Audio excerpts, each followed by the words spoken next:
Well, for those of you who missed our Parents' Night this past week, I thought I'd post this up on Canvas to get you caught up. Welcome to 8th grade U.S. History. I'm so waited for your children to come to school after weeks of meetings, and it's been a fun start to the school year. Here are some things your child needs to bring to class every day. They will need a 3-subject spiral. I expect all of their graded work to be gathered and put in there along with any notes that we take in class each day. It's important that they collect and keep their graded work because that is their safety net in case I would make a mistake in the grade book. When you have that many grades to enter, sometimes a mistake happens, and I'm more than willing to correct a mistake, but I need to see the work that is graded. And so that's a safety net for them to keep that graded work in their spiral. Is when they get it back, just glue it in, staple it in, tape it in, and they're good to go. Your student will need to bring a red grading pen and a regular pen or pencil to class every day. We do quite a few map activities in 8th grade as opposed to 7th grade, and those colored pencils are going to come in handy almost every day. A glue stick is good for putting those assignments into their spiral, although, like I said, they can be stapled or taped. That doesn't matter to me at all, as long as they keep track of that work and have it so that they can refer to it. It's also a good study tool for them when it comes time for testing. Now, I do not supply these things in any great quantities in my classroom. So, if they expect to come to class, without their stuff and they expect, Mrs. Butts is going to have lots of this on hand, that's just not how it works for me. They're 8th graders. I expect them to come to class with what they need. So, a pen or a pencil, their colored pencils every day, their spiral every day, that's what has to come to class. Now, our curriculum in 8th grade begins with exploration, runs through, obviously, the Revolution, the setting up of government, and then ends with the time period of Reconstruction just after the Civil War. That's unfortunate because so many students are so interested in the events of the 20th century with World War I, World War II, and those sorts of events, but we don't go that far forward. However, the ground we do cover is very important, and that's why it's tested in 8th grade, because in high school, your students' teachers are going to expect them to know this material.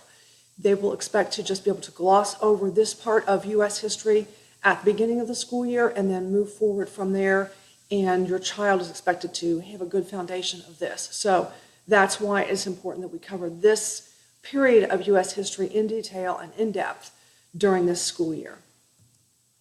Now, our textbook is online. As you know, we had a few hiccups with that last year when the textbooks first went online. That was a little difficult for everybody, especially the students, but the teachers as well. I can promise you it was a little bit dicey for us too.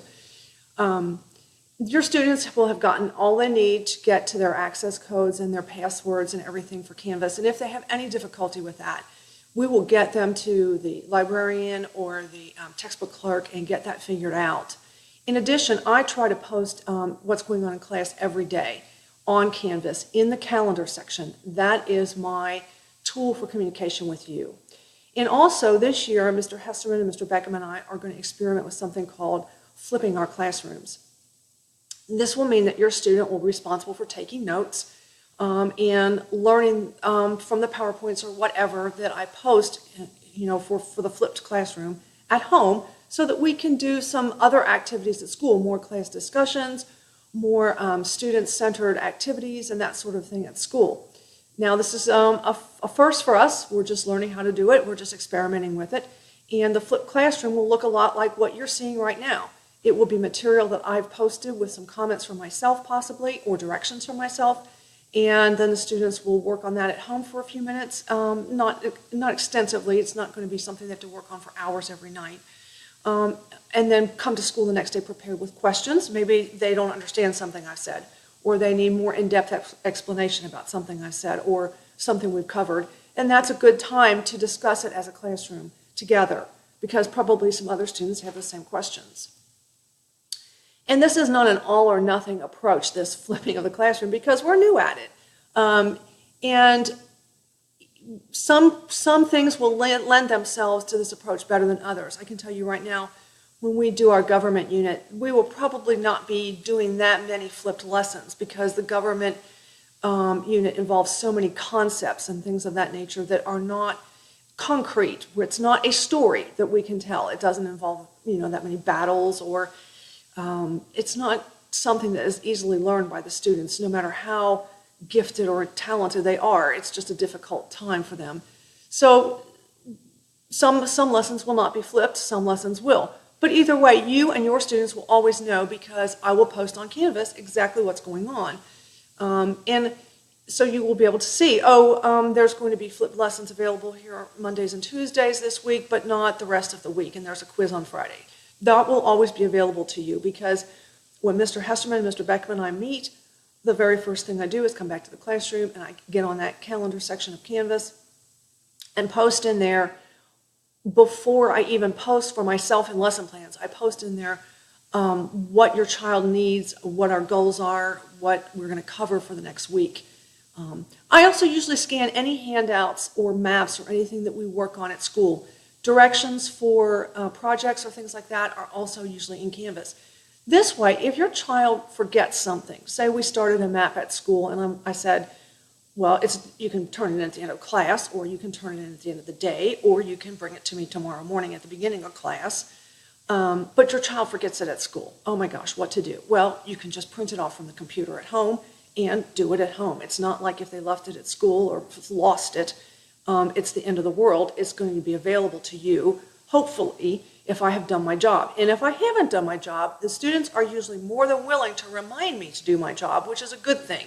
I always invite them to help me remember to do things like that. So Canvas in the calendar section is where you will see most communication from me. Even if I am scanning and posting, it will be usually on the date that it's either due, or that I've discussed it in class, or something like that. And so if your child is absent from school, that is another way that they can keep up with what's going on in class.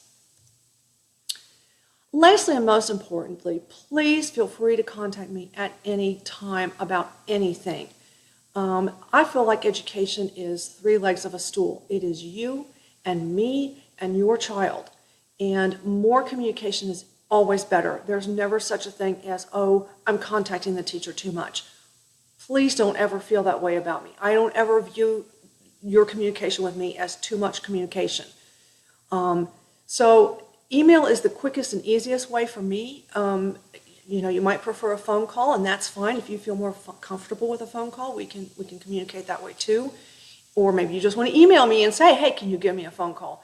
But understanding that the phone call is going to have to wait until probably the end of the day, or possibly my planning period. If you give me that email early enough in the morning, I can get back to you at my planning period. Because of me having students in a classroom, whereas if it's an email and I can get back to you in an email format, sometimes if my students are working in partners or group work or something, I can sit down and get back to you quickly with an email answer rather than a phone call. Is a lot easier for me to get back to you. But regardless, I will respond to you as quickly as I possibly can, even if I don't know the answer to the question. I will respond and say, hey, I don't know, but I'm going to look into that problem. I will figure it out. I will discuss that with your child when I see them. I see them this afternoon, or I'll flag them down the hallway and we'll have a chat, or whatever it is. I will respond to you as quickly as I possibly can, because I feel that that's very important. It's an integral part of my job, is being in open communication with you. So having said all that, I'm so excited for this year. I'm excited for the new technology that we're implementing and the new strategies we're implementing. And I'm just very excited to start school this year. It's going to be a great year.